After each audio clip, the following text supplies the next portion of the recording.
darah itu merupakan sesuatu yang keluar dari tubuh karena kita mengalami luka, gitu. Nah, tapi sebenarnya menurut Alkitab, darah itu meaning-nya apa sih? Apakah darah itu hanya sekedar luka atau sebenarnya lebih dari itu meaning-nya? Terlebih darah Yesus, yang mana Yesus itu disalib lalu dia mengeluarkan darah gitu. Nah, jadi pada hari ini kita akan membahas soal darah Kristus. Nah, dan juga Romo hari ini yang membawakan tuh benar-benar Romo yang expertise nih di bidang ini, yaitu namanya Romo Aloysius Yudhistiro SSJ. Nah, jadi beliau ini dari Kongregasi Imam-Imam Hati Kudus Yesus, dan Romo Yudis ini ditabiskan di tahun 2009 dan saat ini beliau sedang berkarya di Centro Studi Dehonian Roma. Oke, jadi kita bangga banget hari ini bisa mengundang Romo dari Roma hari ini untuk membawakan tema hari ini. Dan sebelum kita memulai Bible Study kita hari ini, aku ada satu pantun nih buat Romo. Burung merpati di atas altar, Cakep. terbang indah tak pernah mati. Bible Study Bible Study hari ini makin bermakna dan segar karena dipimpin oleh Romo Yudis. Weh.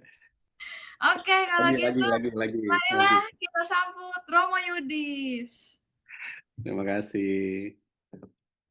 Terima kasih Natasha, terima kasih semua teman-teman.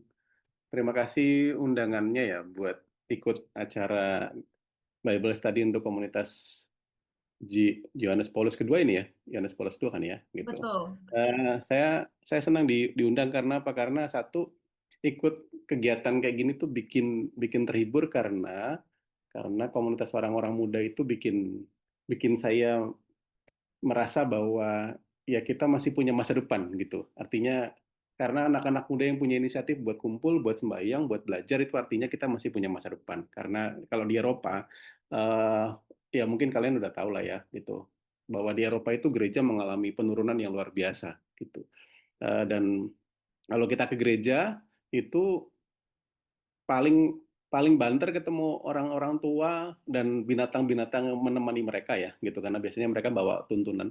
Itu paling ya sekitar 20-30 orang, 50 maksimal, dan semuanya rata-rata orang tua gitu. Anak muda susah dicari di gereja.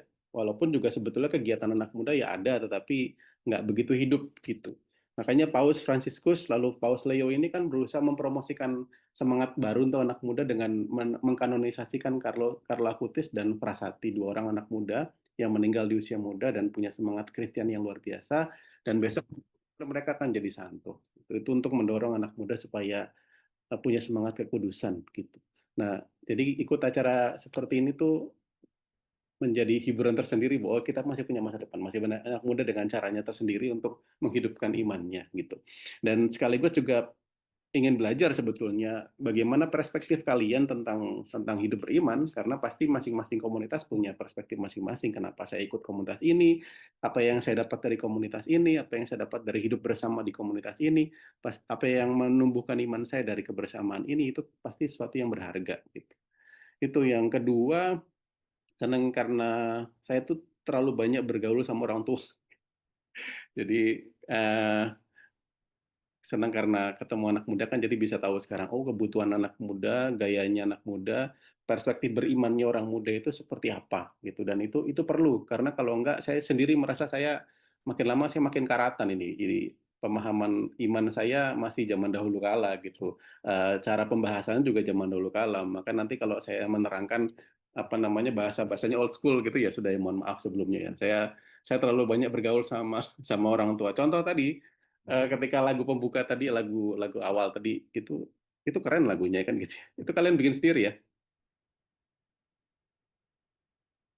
Iya, Itu Romo. yang nyanyi bukan Billy ya? Oh, lagunya Cover. lagu nge-cover, Romo. Cover lagu. Oh, lagu cover. Oke, oke, oke. Tapi anyway, itu kan menarik ya cara sekarang bikin lagu lagu baru atau lagu karena gini, ketika ketika saya diundang lalu ngobrol tentang tema apa yang mau disampaikan dalam pertemuan ini, lalu tema yang diusulkan adalah darah Kristus itu kan. Lalu saya ingatnya ini ini jadul banget. Dulu tahun 2000 berapa saya nggak tahu, ada ada serial di TV buku harian Naila. Dan itu ada lagunya Nikita yang dulu jadi terkenal se Indonesia tuh. Padahal itu lagu rohani Katolik tapi jadi terkenal se Indonesia, semua orang nyanyiin. Itu lagunya kan itu bukan dengan darah fana gitu ya. Bukan dengan barang fana kau membayar dosaku gitu ya. Saya ingatnya itu gitu. Tapi ketika itu mau bilang bahwa saya jadul banget gitu ya. Dan ketika tadi lagunya itu, ini juga bicara tentang hal yang sama tapi dengan cara yang kekinian gitu. Dan bagi saya itu menarik banget gitu. Dan itu yang saya senang dengan ikut ambil bagian di komunitas-komunitas kayak gini, karena bisa menyegarkan bahasa saya juga gitu. Oke, tema kita malam ini adalah darah Kristus, darah Kristus. Apa yang bisa kita maknai dari darah Kristus, apa yang bisa kita maknai dari akhirnya penghormatan kepada darah Kristus, dan apa yang bisa kita maknai untuk pertumbuhan iman kita berkaitan dengan darah Kristus. Pertama-tama kita mulai dengan catatan umumnya dulu. Catatan umumnya dulu bahwa itu tidak pernah bisa dilepaskan dari Kristus. Jadi kita nggak bisa memotong hanya darah Kristus, seolah-olah darah Kristus terpisah dari Tuhan Yesus Kristus itu sendiri, dan seolah-olah kita mengkultuskan, menyembah si darahnya doang gitu ya, darahnya doang, darahnya sendiri gitu ya. Enggak, karena darah itu tidak pernah terlepas dari Yesus Kristusnya gitu. Maka hari raya yang kita punya itu sebetulnya juga hari raya tubuh dan darah Kristus yang sampai sekarang masih kita rayakan. Nanti saya ceritakan bahwa pernah ada hari raya khusus untuk darah Kristus, tapi lalu dihapuskan, dileburkan ke hari raya tubuh dan darah Kristus. Nanti saya ceritakan lebih lanjut. Nah, poinnya itu bahwa kita pertama-tama bicara soal Kristus yang menyelamatkan kita. Kalau dalam bahasa-bahasa kitab suci, dalam refleksi kitab suci seperti Santo Paulus mengatakan bahwa dengan darahnya, gitu kan, dengan darahnya kita telah ditebus, dengan darahnya kita telah disatukan, dengan darahnya kita yang dulu jauh sekarang menjadi dekat, dengan darahnya kita sudah dibayar dosa-dosa kita. Gitu. Tapi kenapa darah ini menjadi penting? Karena ada perspektif tertentu khusus yang bicara soal darah dan mau mengajak orang Kristiani untuk pada waktu itu terutama untuk memahami betapa luar biasanya penebusan Kristus itu melalui simbol darah itu. Melalui simbol darah itu. Mungkin buat kita pada hari ini nggak persis sama pemahamannya. Kalau kita ngomong darah, eh, buat orang Israel waktu itu sangat sangat bunyi banget gitu, sangat sangat relevan banget. Mungkin buat kita udah beda sebetulnya secara kultural, tapi nanti kita lihat bagaimana itu masih bisa dekat dengan kita. Saya mau bagikan presentasinya. Oke, kita mulai dengan ini ya. Bagaimanapun darah Kristus itu tetap ada sampai kapanpun karena ada Ekaristi. Karena Yesus yang mengatakan kepada kita, inilah tubuhku, inilah darahku, lakukanlah ini sebagai pengenangan akan daku. Maka setiap kali kita merayakan Ekaristi, dimanapun dirayakan Ekaristi, ya di situ kita menjumpai darah Kristus. Darah Kristus ditumpahkan pada waktu itu dan tetap bertahan menemani kita sampai selama-lamanya. Bagi saya ini keindahan tradisi Katolik ya, gitu, yang tidak ada di tempat lain, gitu ya. Kenapa? Karena di situ, di setiap kali saya, apalagi sekarang saya imam, rasanya itu mempersembahkan tubuh dan darah Kristus ketika mengkonsekrasikan dan memegang darah Kristus itu, memegang tubuh Kristus, rasanya saya seperti orang yang merasa betul-betul dicintai, merasa betul-betul diberkati. Kenapa? Yesus itu tidak pernah hilang, tidak pernah jauh, dan saya bisa pegang gitu Yesus itu, gitu. Saya bisa pegang Yesus itu. Saya bisa merasakan betul dengan indera saya, dengan tangan saya, dengan kulit saya, dengan mata saya bahwa itu Yesus di depan saya, bersama saya. Dan selama gereja masih ada, selama sakramen gereja masih ada, selama ekaristi masih ada, selama-lamanya kita akan selalu bisa menerima tubuh Kristus dan darahnya itu. Maka bagi saya ini kekayaan yang nggak ada di luar gereja Katolik. Nggak ada di luar gereja Katolik. Dan bagi saya ini yang membanggakan secara pribadi buat saya sebagai seorang Katolik. Begitu. Nah, lalu sebetulnya tradisi ini dari mana? Begitu. Ini saya jadi admin ya.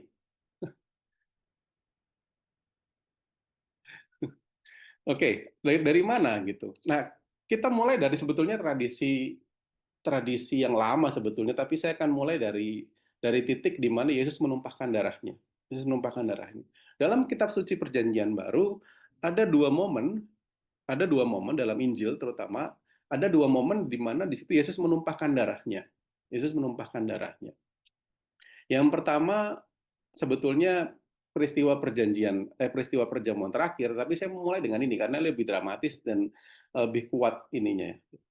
Jadi ini momen ketika Yesus disalibkan, lalu lambungnya ditombak gitu ya, ditembusi dengan tombak. Lalu keluarlah darah dan air. Kurang lebih gambarannya seperti ini. Pada waktu itu tradisinya orang yang disalibkan, para penjahat yang disalibkan itu biasanya dipatahkan lututnya, tulang lututnya, supaya jadi kan jatuh badannya gitu ya. Jatuh badannya, nafasnya sesak gitu ya, nafasnya sesak lalu lama-lama mati. Jadi mereka itu dibiarkan mati sesak napas gitu. Kalau mereka belum mati ketika itu. Kenapa? Karena waktu itu kan hari Jumat sore sudah mau hari Sabat, semua harus bubar. Nah, orang-orang yang disalibkan ya terpaksa nggak bisa ditungguin sampai mereka mati kalau mereka belum mati. Maka yang dibuat adalah dipukul, dipatahkan kakinya itu supaya dia jatuh gitu ya, dan ininya kan tangannya kan tetap tetap di atas ya gitu, sementara badannya jatuh sehingga ini paru-parunya terdesak gitu ya, sehingga akhirnya mereka mati kehabisan napas. Sementara Yesus itu rupanya sudah mati waktu itu, sudah nggak ada. Kitab suci mengatakan sebelumnya bahwa Yesus menundukkan kepalanya lalu menyerahkan nyawanya. Ketika prajurit menemukan Yesus sudah nggak ada Yesus, sehingga mereka instead of memukul tulang kakinya itu lalu menembus lambungnya itu. Nah, menariknya gambaran yang selalu dipakai oleh banyak banyak teolog, banyak orang kudus juga dalam tradisi gereja, teologi gereja, ada satu gambaran di mana dari lambung Yesus itu dari lambung Yesus itu yang sebelah sini ya, itu tombak itu kan panjang lalu menusuk sampai ke jantungnya gitu. Nah, sehingga berlumuran darah gitu, akhirnya darah itu ngocor gitu, darah itu muncrat ngocor, dan ya darah kan bercampur air ya, itu air dan darah muncrat dan ngocor gitu. Dan dikatakan bahwa dalam salah satu refleksi Bapak Gereja dikatakan bahwa Santo Yohanes itu kan di bawah salib bersama dengan Bunda Maria dengan Magdalena gitu. Itu mereka seperti kecipratan gitu karena itu kan muncrat gitu, kecipratan darah itu, dan disitulah muncul refleksi ini betapa air dan darah itu sebagai sebuah cipratan baru gitu ya, sebagai sebuah daya baru yang keluar dari Yesus yang memberikan sebuah perlambang dari kehidupan baru gitu, bahwa dari jantung Yesus itu keluar air, dari kedalaman yang paling dalam dari hidup Yesus, dari diri Yesus, dari tubuh Yesus itu keluar keluar sumber saripati yang paling dalam yang membuat dia hidup, yaitu darahnya gitu ya.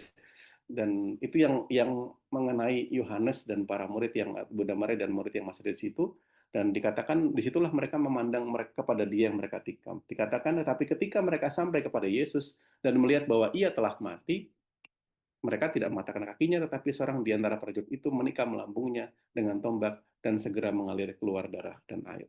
Dalam refleksi lanjutan para bapak gereja dikatakan bahwa darah dan air inilah juga yang melahirkan gereja gitu. Air itu melambangkan sakramen, darah melambangkan kehidupan. Darah melambangkan kehidupan. Nah, saya mau menggarisbawahi kata kehidupan karena persis inilah yang sebetulnya mau dikatakan, mau disampaikan dengan perspektif darah. Kenapa darah itu betul-betul diangkat? Karena darah ini melambangkan kehidupan gitu. Ada makna penting tentang kehidupan di sini. Nah, di sini saya mau sekali lagi menggarisbawahi tentang Yesus yang bahkan setelah kematiannya itu dia menumpahkan sehabis-habisnya, menumpahkan daya hidupnya yang membuat dia hidup selama ini, yaitu darah gitu ya. Darah itu kan kehidupan buat buat orang pada zaman itu, apalagi gitu ya. Sehingga digambarkan seperti semuanya diberikan kepada kita. Nanti saya tampilkan lagi bahwa bukan cuma darah, tapi juga ruah, nafas gitu. Tapi poin pertama ini darah. Teks kedua Teks kedua yang menggambarkan Yesus yang menumpahkan darah ini secara figuratif gitu ya, secara simbolik, yaitu ketika perjamuan malam terakhir. Sesudah itu ia mengambil cawan, mengucap syukur, lalu memberikannya kepada mereka dan berkata, minumlah kamu semua dari cawan ini. Sebab inilah darahku, darah perjanjian ditumpahkan bagi banyak orang untuk pengampunan dosa. Di sini Yesus melambangkan peristiwa yang akan terjadi besoknya itu. Pemberian dirinya tadi, darahnya yang ditumpahkan tadi itu, dengan pemberian secara simbolik itu. Gitu. Dan persis sama gitu, bahwa gereja meneruskan tradisi ini, bahwa gereja pun juga melanggengkan simboliknya ini, tindakan simboliknya ini, dengan para imam yang mengatakan yang sama, memberikan simbol darah itu, dan untuk menggambarkan bahwa inilah Kristus sendiri yang memberikan kehidupan kepada kita, kehidupan yang dia berikan waktu dia ditombak, waktu dia dipaku, waktu dia menumpahkan rohnya ketika dia disalib di kayu salib itu. Gitu. Itulah hidup yang diberikan kepada kita.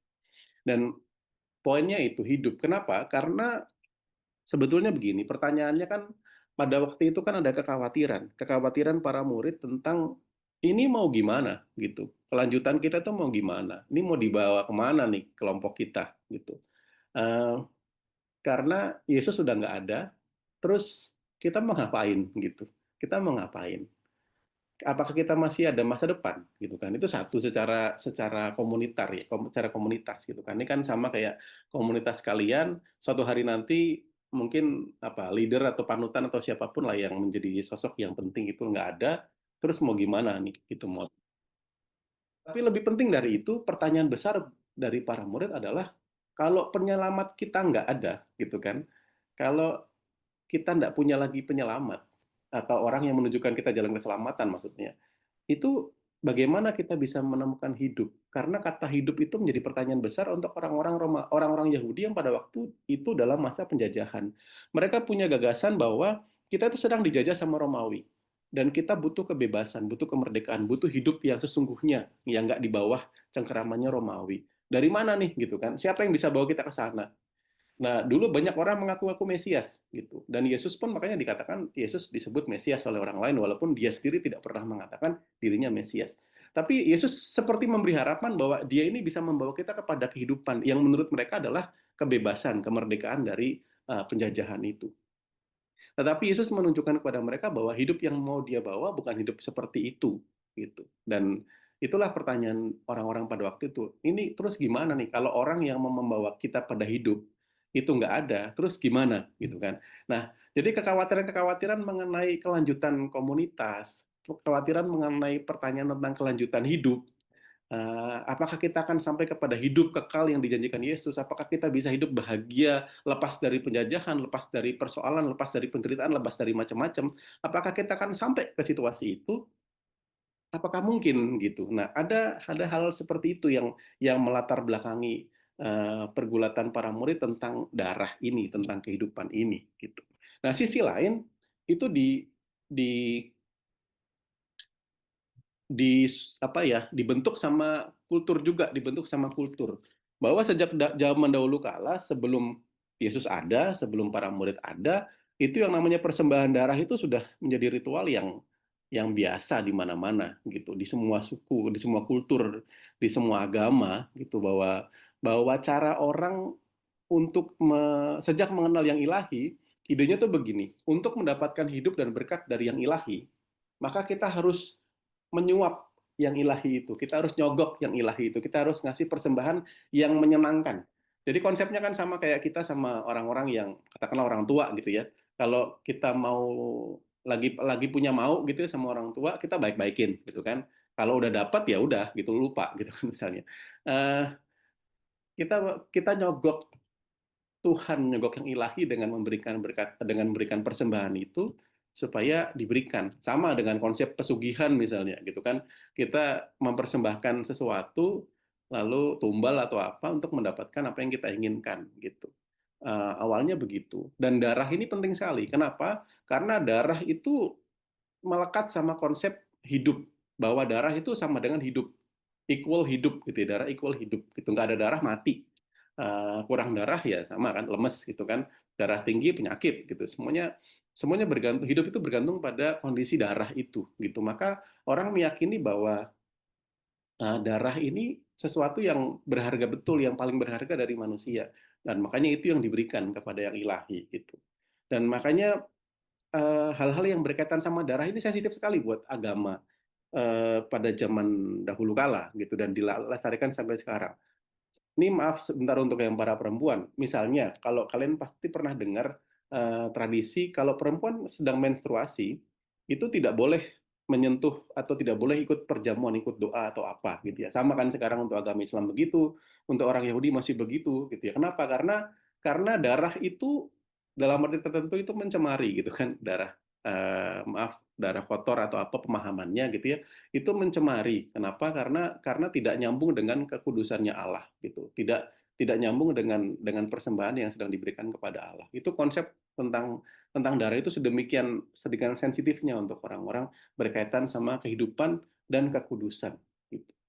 Darah sebagai persembahan paling berharga yang diberikan manusia kepada yang ilahi, supaya yang ilahi berbaik hati kepada manusia.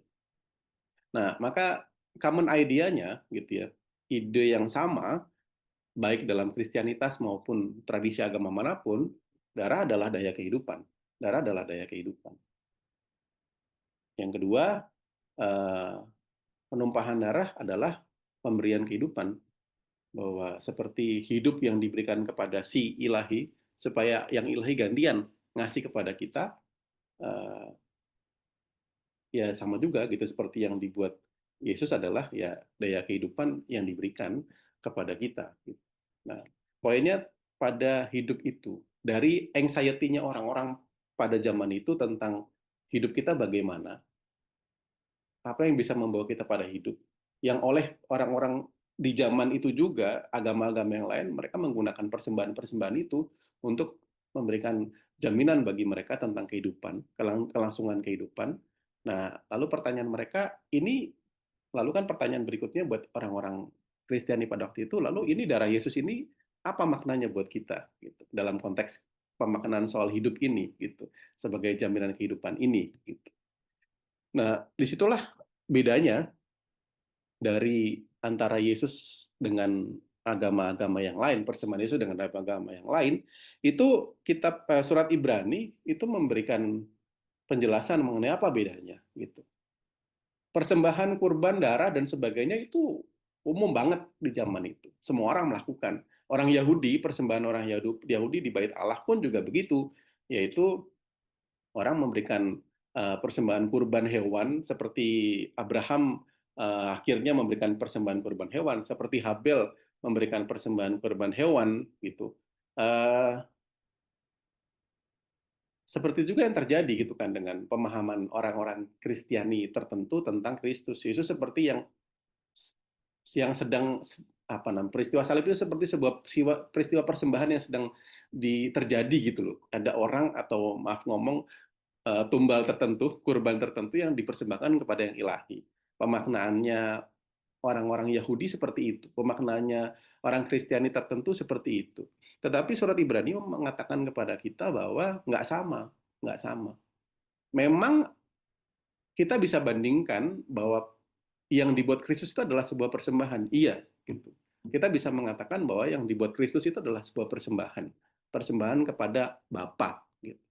Tapi ada bedanya, gitu, ada bedanya. Karena kalau persembahan yang semuanya yang lain itu, yang dipersembahkan kan binatang atau apapun yang lain, gitu ya. Saya punya intensi minta diampuni dosa saya, atau saya minta umur panjang, katakanlah, saya minta hidup, jaminan kehidupan, keselamatan, lalu saya mempersembahkan kurban itu kepada Allah.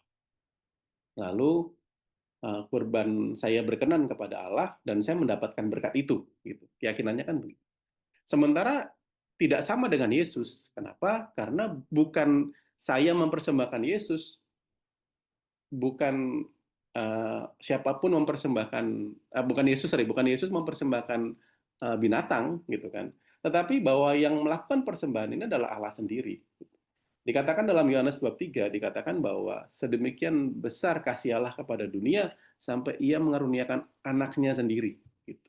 Jadi Injil mau menerobos semua gambaran tentang konsep tentang darah, tentang kurban, tentang nyogok yang ilahi dan sebagainya, itu sedang dibongkar oleh Injil, sedang dibongkar oleh Injil. Pengalaman para murid bersama Yesus menunjukkan kepada mereka bahwa sebetulnya kita tuh nggak mungkin berbuat apa-apa untuk nyogok yang ilahi. Itu nggak masuk akal. Nyogok yang ilahi itu nggak masuk akal. Karena yang terjadi adalah kita itu sedemikian jauhnya sama Allah gitu. Dan nggak mungkin lah kita tuh bisa mempengaruhi Allah itu, nggak mungkin sebetulnya. Kalau bukan karena Allah sendiri yang sayang sama kita.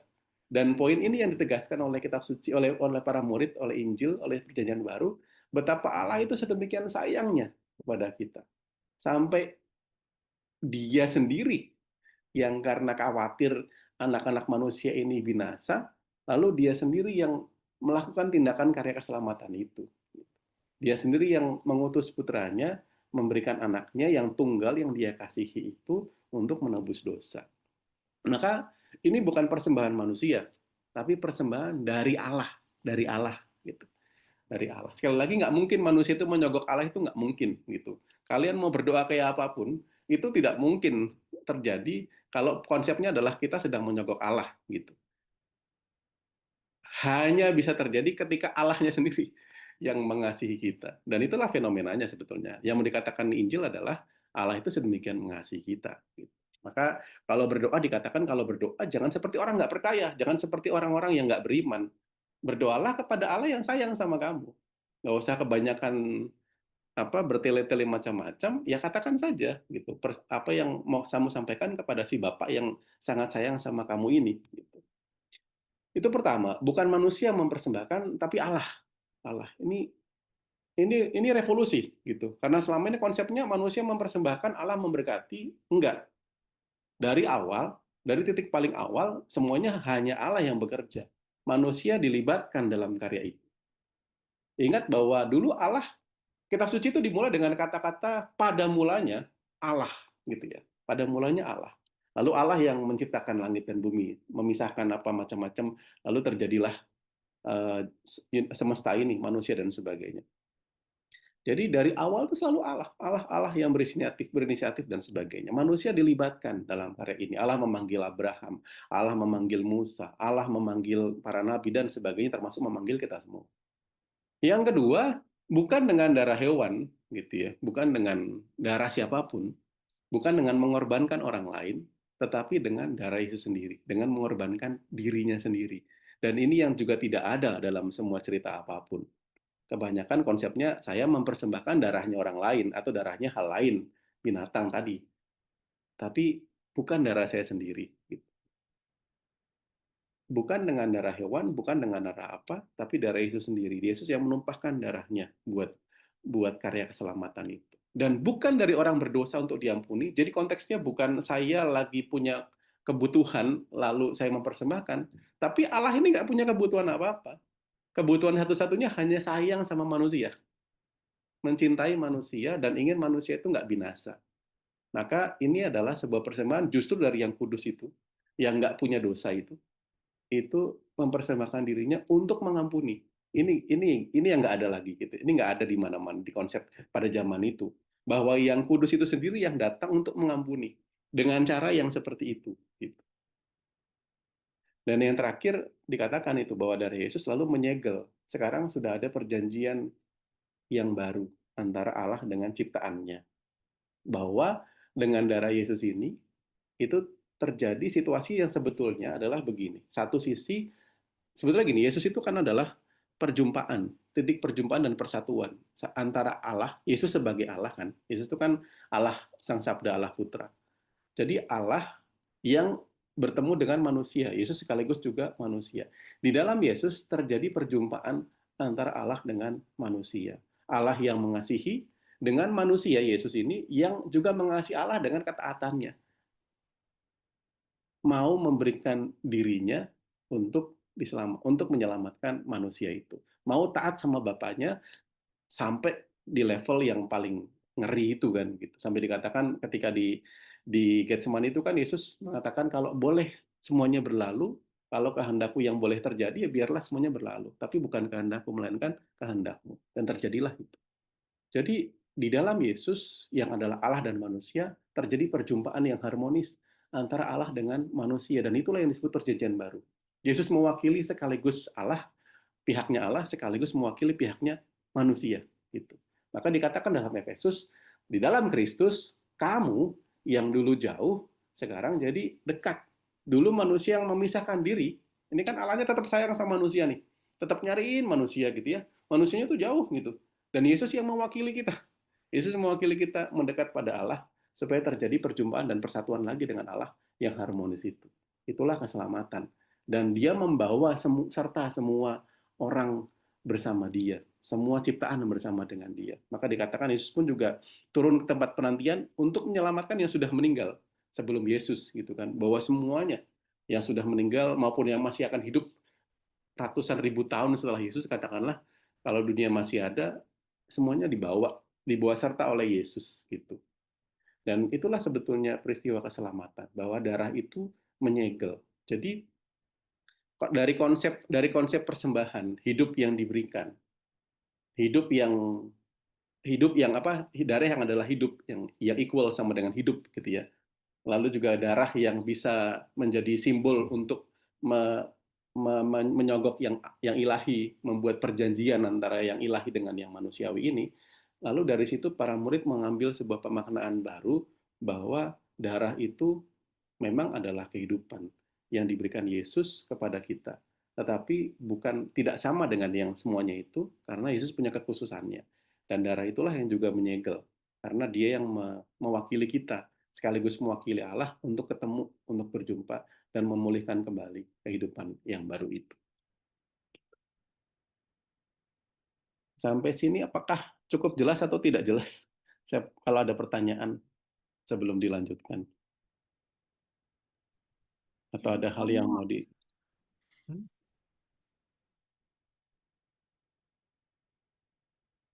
Ada pertanyaan, ada sesuatu?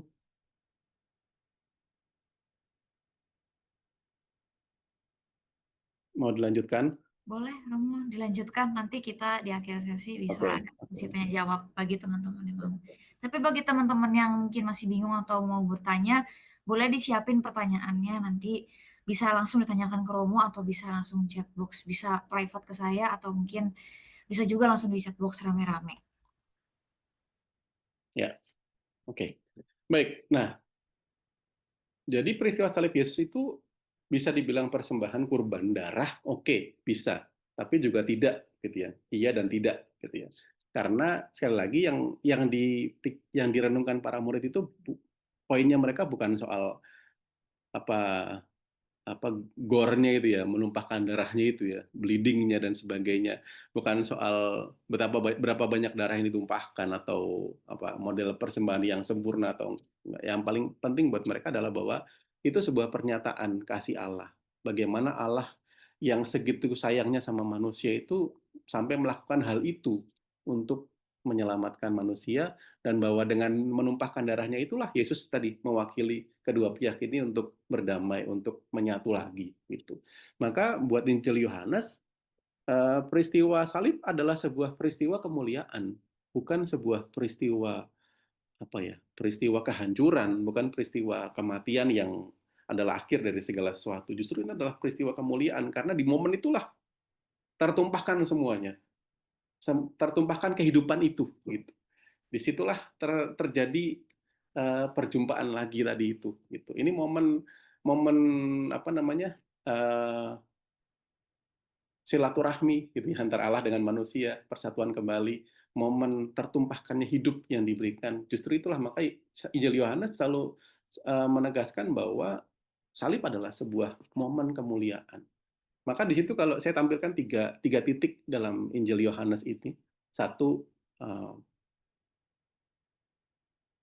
ya tiga-tiganya dari Injil Yohanes. Nah, satu ini dari Injil Matius, sorry.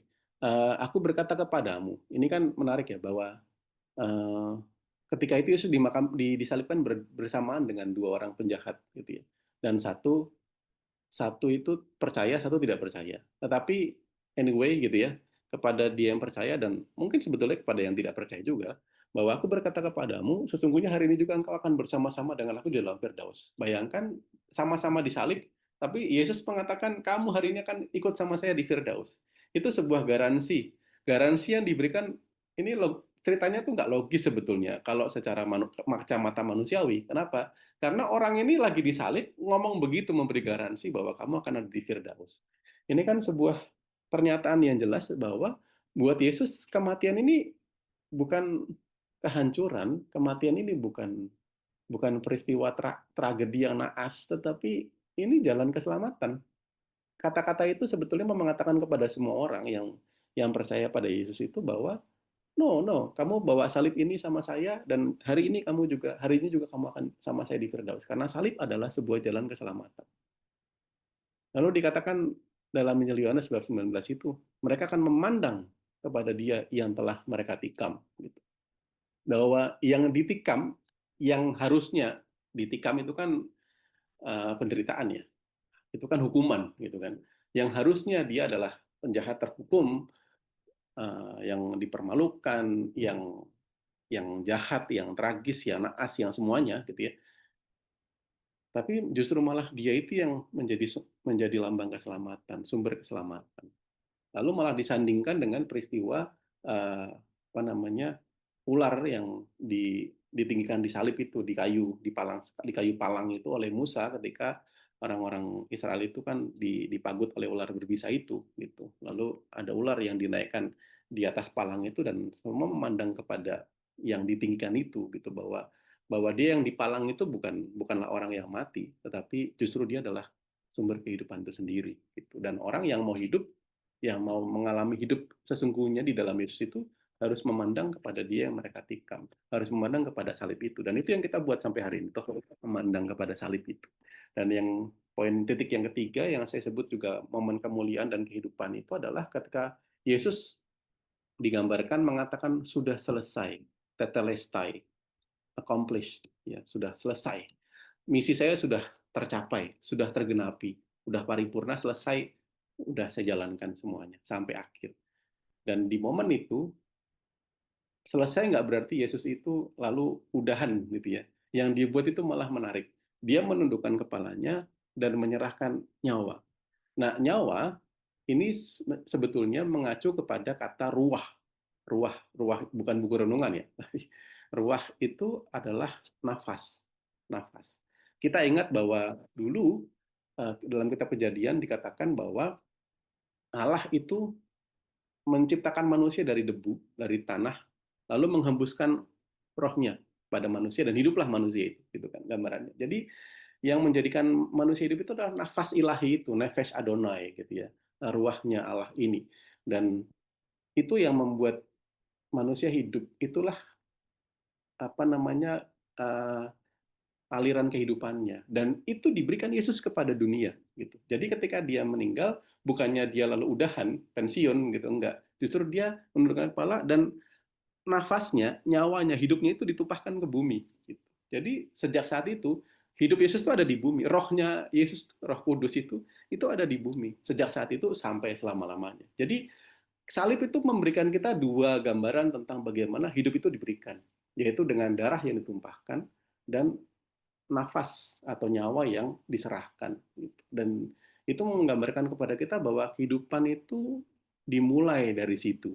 Kehidupan di dalam Yesus itu dimulai dari situ. Hidup dalam roh itu dimulai dari situ. Bahwa sejak saat itu semua orang adalah orang-orang yang hidup di dalam roh Allah itu. Yang hidup karena roh Allah itu. Yang dihidupi oleh segel baru tadi itu yang namanya adalah darah Yesus itu.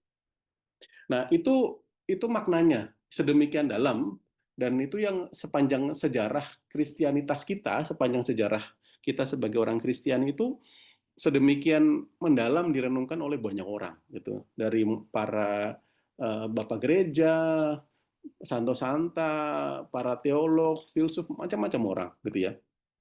Tapi dari semuanya itu lalu beberapa hal yang mau saya tampilkan di sini bagaimana apa dinamika lika-liku katakanlah gitu dari bagaimana darah Yesus ini menjadi sesuatu yang sepanjang sejarah itu menemani perjalanan gereja Katolik sepanjang sejarah gitu.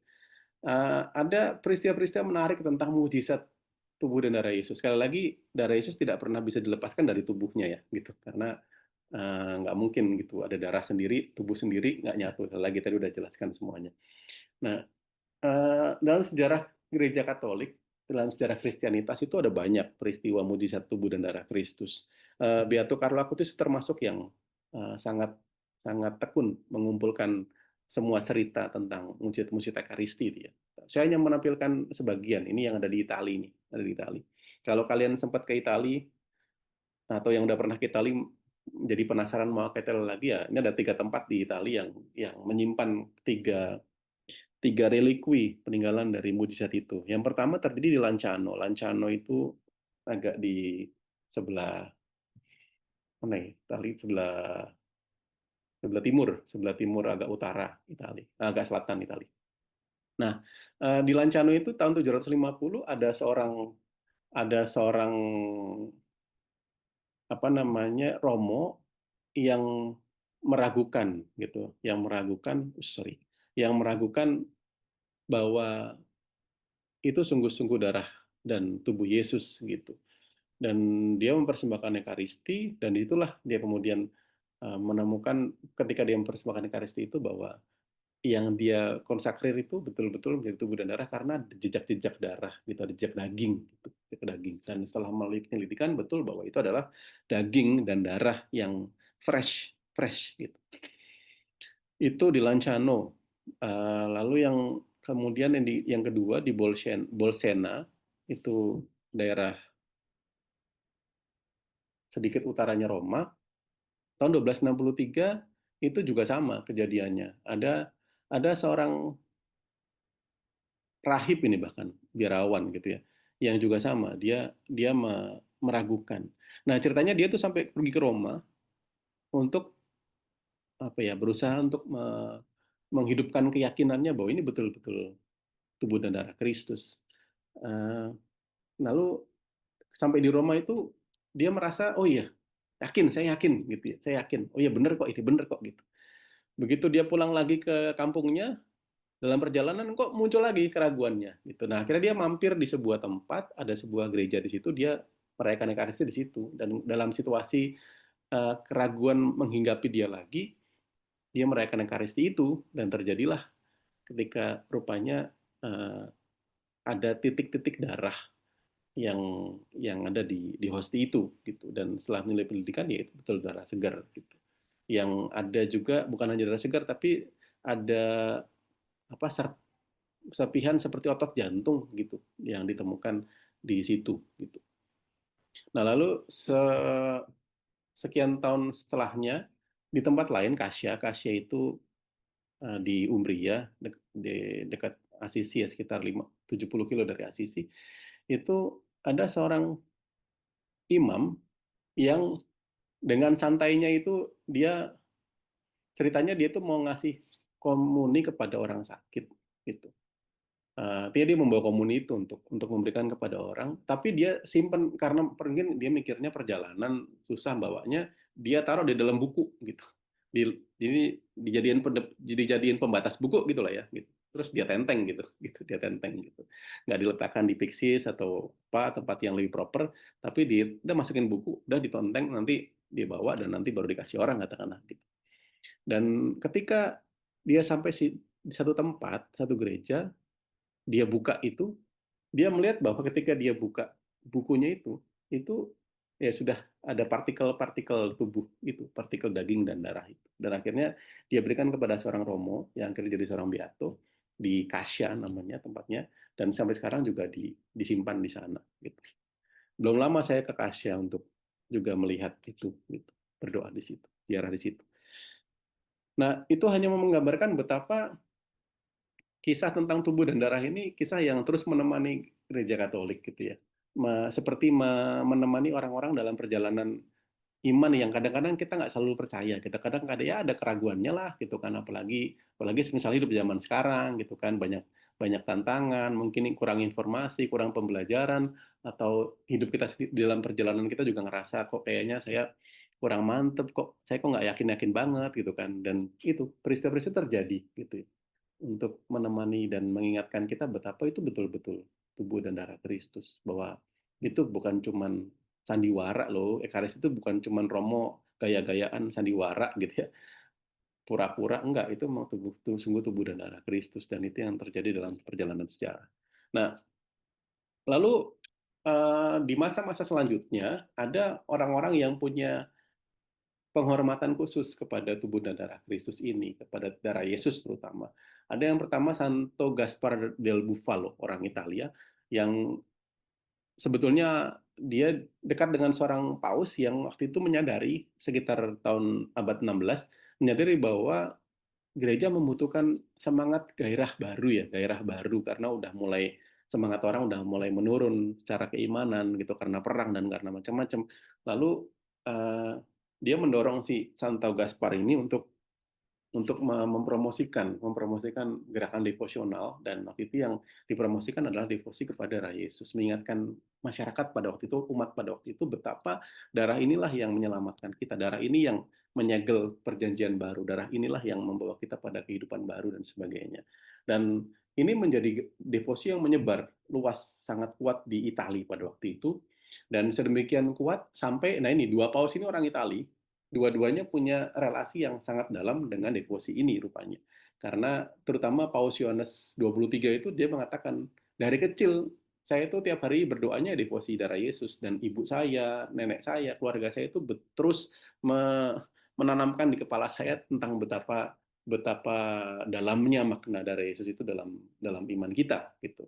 Nah, sebelum dia ada Paus Pius IX yang pada waktu itu ceritanya menarik karena waktu itu tahun 1849, 1840-an itu gereja Katolik itu dikuasai. Jadi dulu gereja kan juga disebut sebagai negara kepausan. Sama seperti sekarang Vatikan gitu. Cuma itu negara yang luasnya jauh lebih luas ya kekuasaannya. Nah, waktu itu eh, di era setelah perang ada apa namanya revolusi Perancis, revolusi negara-negara yang lain, Italia pun juga bergejolak. Italia juga bangkit. Italia juga bangkit 1830-an diproklamirkan kerajaan atau Republik Italia yang baru, Vittorio Emanuele gitu ya. Dan salah satu musuh pertama yang mereka taklukkan adalah ya gereja gitu. Paus gitu. Dan akhirnya tahun itu Paus Pius ke-9 ini sempat diasingkan di sebuah tempat namanya Gaeta. Nah, lalu dalam pengasingan itu dia ditemani oleh anggota kongregasi dari si Santo Gaspar del Bufalo ini. Lalu si temannya Paus ini menyarankan kepada Paus untuk mendoakan novena kepada darah Yesus, memohon pembebasan gereja dari penjajahan Republik Italia ini, kekuasaan Republik Italia, dan mengembalikan Paus ke Vatikan. Nah, yang menarik adalah bahwa dia mendoakan itu, dan tanggal 30 Juni 1849 itu Italia kalah perang dari Prusia atau dari mana, saya lupa. Nah, sehingga akhirnya otomatis memberikan kemerdekaan kepada Paus, gitu kan, memberikan kepada Paus. Jadi somehow setelah dia mendoakan novena kepada darah Yesus ini, devosi kepada darah Yesus ini, lalu ya terjadi peristiwa itu. Nah, lalu dia mengatakan kepada si temannya ini, si Paus ini mengatakan kepada temannya ini bahwa setelah dia pulang ke Vatikan, dia mengatakan bahwa besok akan saya jadikan hari untuk menghormati darah Yesus. Jadi tanggal 1 Juli ditetapkan oleh Paus Pius IX sebagai pesta darah Yesus yang Maha Suci atau darah Yesus yang sangat berharga itu. Lalu oleh Yohanes 23 ditetapkan sebagai hari raya, naik pangkatnya, naik derajatnya jadi hari raya, yaitu tahun 1960 gitu, bahwa tanggal 1 Juli dirayakan sebagai hari raya darah Yesus. Lalu oleh Paulus VI diturunkan. Kenapa? Karena gereja tidak mau menumpuk hari raya, kebanyakan hari raya. Kenapa? Karena darah Yesus itu pada dasarnya itu tidak terlepas dari tubuhnya Yesus. Sementara sudah ada hari raya tubuh dan darah Kristus kan gitu. Lalu ada hari raya hati Yesus yang Maha Kudus yang tadi bahwa darahnya itu kan keluar dari jantungnya kan gitu. Lalu ada juga peristiwa Trihari Suci, itu hari Jumat Agung di mana Yesus disalibkan dan menumpahkan darah tadi itu. Kamis Putih di mana Yesus memberikan tubuh dan darahnya dalam perjamuan terakhir. Jadi Paus nggak mau kita menumpuk terlalu banyak hari raya dan nggak mau juga membuat kita berpikir mengkultuskan darah terpisah dari Yesus, maka hari rayanya digabung dengan yang sudah ada, sementara penghormatan pada darah Yesus cukup dirayakan dengan sebuah peringatan atau pesta begitu. Dan tapi tetap tidak menghilangkan bahwa bulan Juli adalah bulan untuk menghormati darah Yesus yang Maha Suci. Dan devosi itu masih terus tersebar sampai sekarang bahwa bulan Juli, bulan ini adalah sebuah momentum bulan untuk menghormati darah Yesus yang Maha Suci.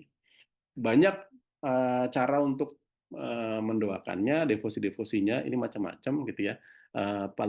Salah satu yang paling bisa dibuat oleh semua orang selain yang umum pertama-tama adalah Ekaristi. Mendoakan Ekaristi atau merayakan Ekaristi pada hari Minggu pertama bulan Juli sebagai Ekaristi votif atau Ekaristi yang dipersembahkan khusus kepada darah tersuci Yesus itu. Lalu ada litani, ada rosario, ada macam-macam. Nanti saya bisa share link dari Fatima.org gitu yang dia menampilkan semua jenis devosi dan apa namanya cara-caranya dan sebagainya gitu. Ada macam-macam gitu. Ada juga Getsemani hours gitu, jam Getsemani. Setiap hari Kamis selama bulan Juli dan sebetulnya setiap bulan, tapi paling paling paling khas itu pada bulan Juli, setiap hari Kamis jam 11 malam sampai jam 3 pagi itu mendoakan doa-doa devosi kepada darah Yesus yang Maha Suci itu gitu. Getsemani Hours mengingatkan kita pada peristiwa Yesus yang di Taman Getsemani, menemani Yesus di Taman Getsemani.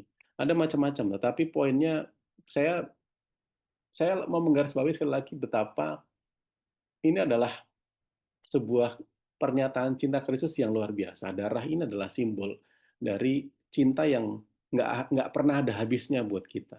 Cinta yang sedemikian luar biasa dan setia buat kita sampai hari ini dan sampai seterusnya. Tadi saya katakan selama Ekaristi masih dirayakan, darah itu terus bersama kita.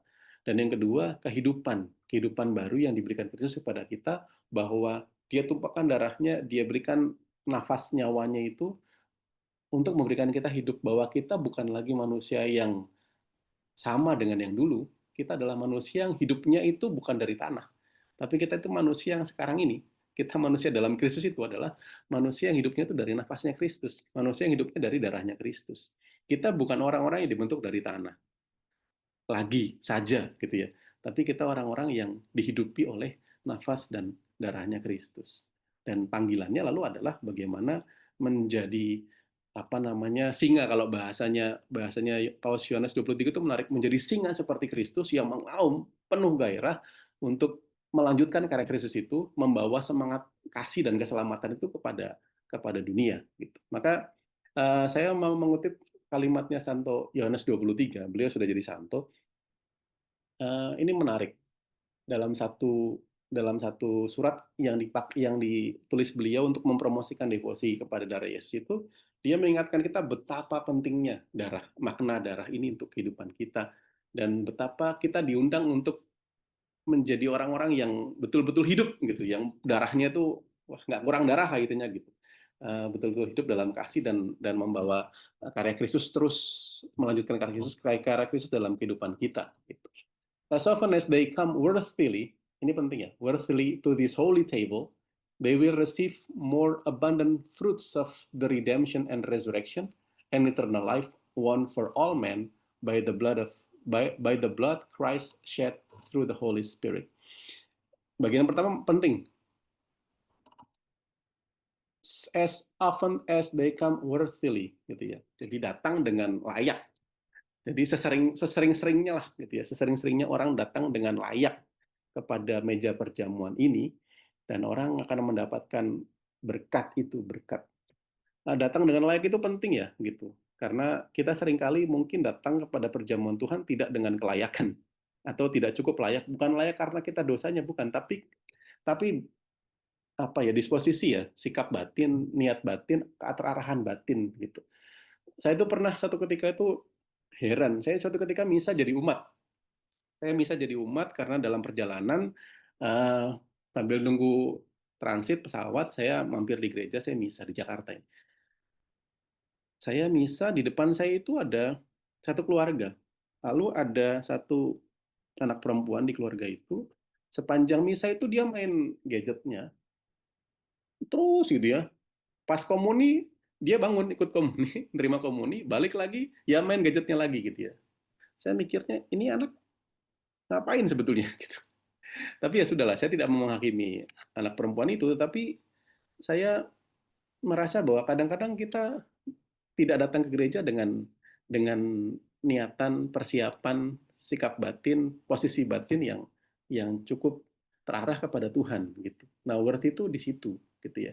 Kalau soal dosa ya kita semua berdosa lah. Gitu. Maka idealnya kalau kita misa yang mengaku dosa dulu itu sangat baik. Tetapi setidaknya kita mempersiapkan diri kita mengarahkan bahwa saya memang mau ketemu Tuhan, saya mau bersatu dengan Tuhan, bukan bukan yang lain-lain gitu ya.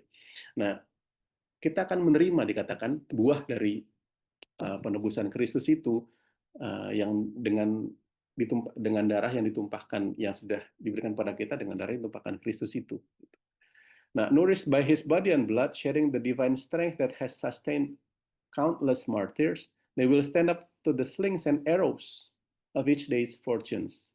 Ini menarik bahwa darah Yesus itu lalu menjadi kekuatan buat kita untuk hidup kita setiap hari yang dihantam oleh macam-macam gitu kan. Teman-teman kan udah pada kerja, udah mungkin memang ada yang sekolah lanjutan, macam-macam lah gitu ya, dengan semua ceritanya gitu ya. Kalau mungkin ada yang sandwich generation lah, ada yang double sandwich generation lah, yang ada apalah macam-macam semua cerita kehidupan yang tiap hari menghantam kita, baik yang kecil maupun yang besar. Dan Paus mengingatkan kita bahwa kita tuh bisa menemukan kekuatan kita di situ loh. Gitu. Darah itu yang menjadi kekuatan, bukan cuma menyelamatkan kita waktu itu, tetapi itu selalu jadi kekuatan buat kita. Seperti ya tadi, kalau kita makan dan minum dan itu yang memberikan kita kekuatan, ya itu yang betul-betul nourishing gitu kan, memberi kita apa namanya gizi ya, menghidup kita gitu.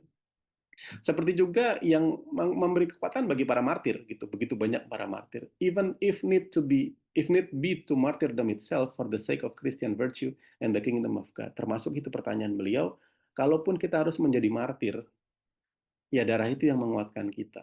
Kadang-kadang itu juga pertanyaan yang berat buat kita kan dalam seperti di Indonesia kita sebagai minoritas gitu ya.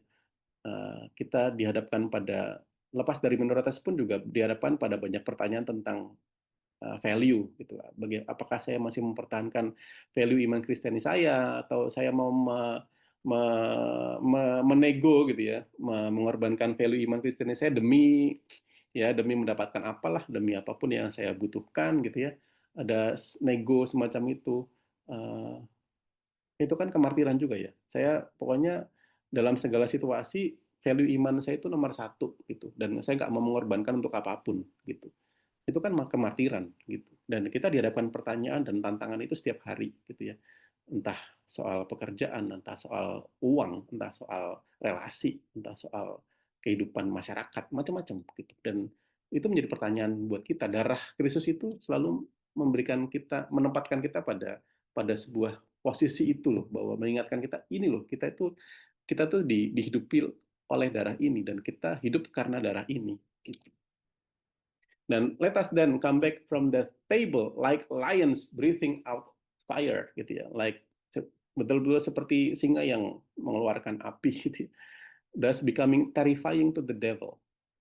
Jadi dan menakutkan buat setan gitu. Ada banyak pertanyaan yang saya dengar tentang kuasa gelap gitu. Ada film Kuasa Gelap. Orang Kristen itu menakutkan buat setan kalau betul-betul beriman. Kalau betul-betul beriman. Kenapa? Karena dia hidup tadi. Dia tidak lagi hidup dari tanah, tapi dia hidup dari darah dan nafasnya Yesus Kristus, dan itu di atas segala-galanya. Tapi tergantung orangnya percaya apa enggak gitu. Kalau orang Kristiani yang imannya ya so-so, dikit-dikit takut, dikit-dikit ngeper, dikit-dikit nyerah gitu ya, ya setan ya seneng gitu. Gampang nih gitu kan gitu. Tapi kalau yang sungguh-sungguh beriman, setan itu takut, dan banyak kisah di mana setan mencobai dan akhirnya mundur karena orang begitu kuat dalam imannya. Gitu.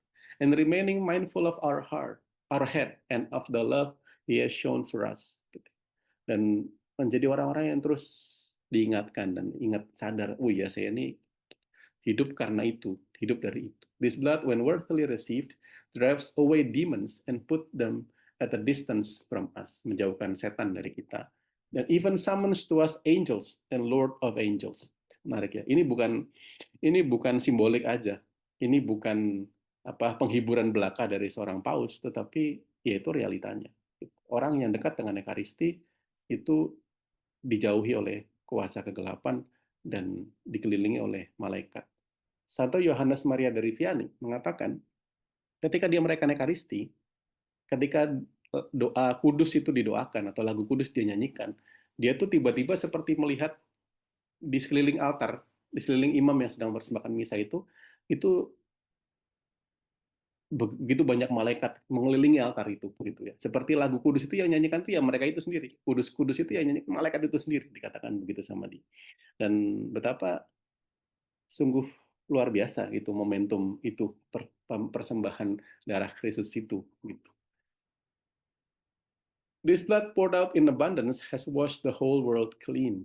This is the price of the world. By it Christ purchased the church. How long in truth?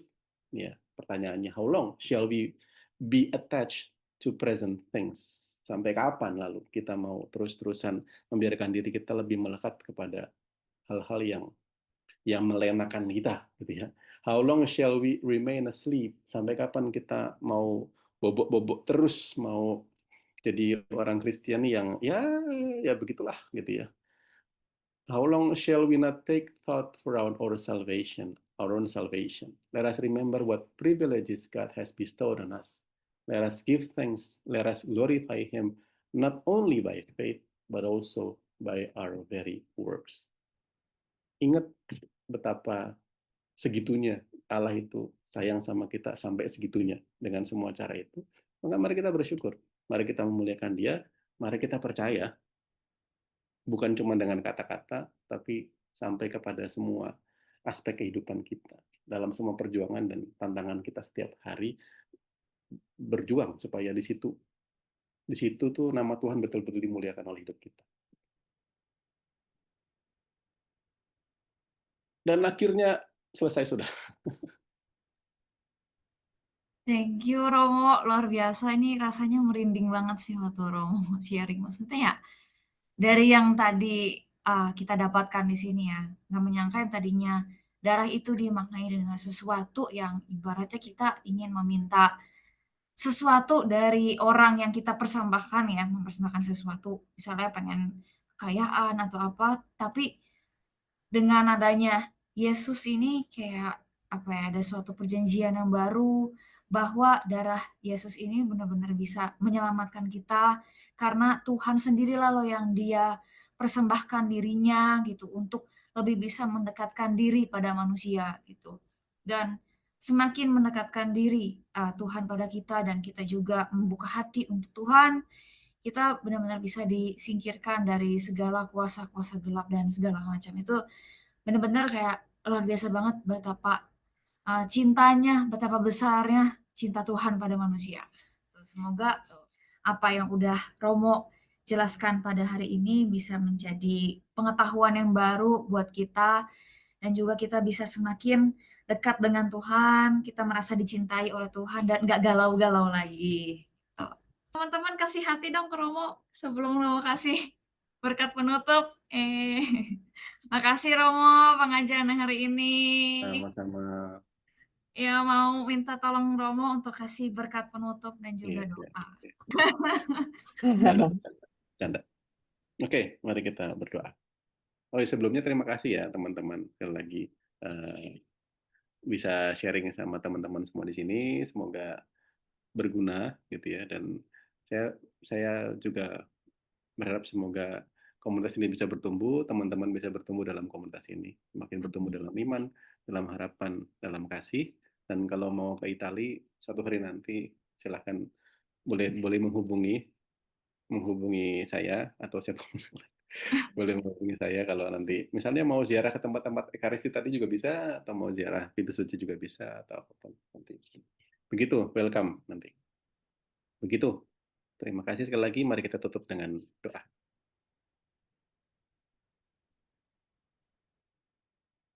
Dalam nama Bapa dan Putra dan Roh Kudus. Amin. Pujian bagimu ya Bapa, karena pada sore hari ini, malam hari ini kami boleh bersama-sama belajar kembali untuk menekuni, untuk mendalami sabdamu, untuk mengenal misteri kasih-Mu, untuk mengenal dan menyadari betapa besar kasih-Mu kepada kami semua yang Kau nyatakan dengan pemberian kehidupan dari Tuhan Yesus Putra-Mu. Kami bersyukur bahwa kami boleh menyadari kembali betapa kami adalah orang-orang yang diciptakan kembali dengan darah dan roh dari Tuhan Yesus. Bahwa kami bukan hanya anak-anak yang lahir dari tanah, melainkan anak-anak yang dilahirkan kembali di dalam Roh Putramu Yesus Kristus yang ditebus, dikuduskan dengan darahnya, dan senantiasa dipanggil untuk mengambil bagian, untuk melanjutkan karya Yesus Kristus di dalam dunia, dalam kehidupan kami sehari-hari. Semoga Engkau membangkitkan kami, membangkitkan iman kami, membangkitkan semangat iman kami, kobaran iman kami, membangkitkan kobaran pengharapan kami, membangkitkan kobaran cinta kasih kami, supaya hidup kami setiap hari yang terus berhadapan dengan tantangan-tantangan yang tidak mudah, berhadapan dengan pergulatan-pergulatan yang tidak mudah, terus juga mendapatkan kekuatan dari darah Kristus, dari Ekaristi yang kami rayakan, dari doa-doa yang kami sampaikan kepadamu, dari perjumpaan kami dengan Engkau, dari malaikat-malaikat yang Kau kirim untuk menyertai kami. Semoga kami terus Kau kabarkan seperti singa-singa yang berani untuk mengaum, berani untuk mengeluarkan api, api kasih, api pengharapan, api iman dalam hidup kami sehari-hari, untuk tidak mudah kalah, untuk tidak mudah jatuh, tapi juga untuk berani bangkit ketika kami jatuh, agar dalam setiap pergulatan kehidupan kami, dalam setiap jalan hidup kami boleh setia kepadamu, kami boleh memberikan kesaksian bahwa kami sungguh-sungguh anak-anak yang Kau cintai, dan bahwa di dalam hidup kami membawa kasih itu kepada semua orang yang kami jumpai. Berkatilah kami dalam istirahat kami malam hari ini. Semoga Engkau melindungi kami, Engkau menjaga kami dan memberi kami istirahat yang baik, supaya kami boleh dengan kesehatan yang baik terus penuh semangat untuk melakukan segala karya kehidupan kami. Engkau kami puji, kami muliakan, kini dan sepanjang segala masa. Amin. Kemuliaan kepada Bapa dan Putra dan Roh Kudus, seperti pada permulaan, sekarang, selalu, dan sepanjang segala masa. Amin. Tuhan sertamu. Semoga kita semua orang yang kita doakan, orang-orang yang kita kasihi dalam istirahat kita pada hari ini, senantiasa dibimbing, dilindungi, dan diberkati oleh Allah yang Maha Kuasa, Bapa dan Putra dan Roh Kudus. Amin. Terima kasih teman-teman semuanya.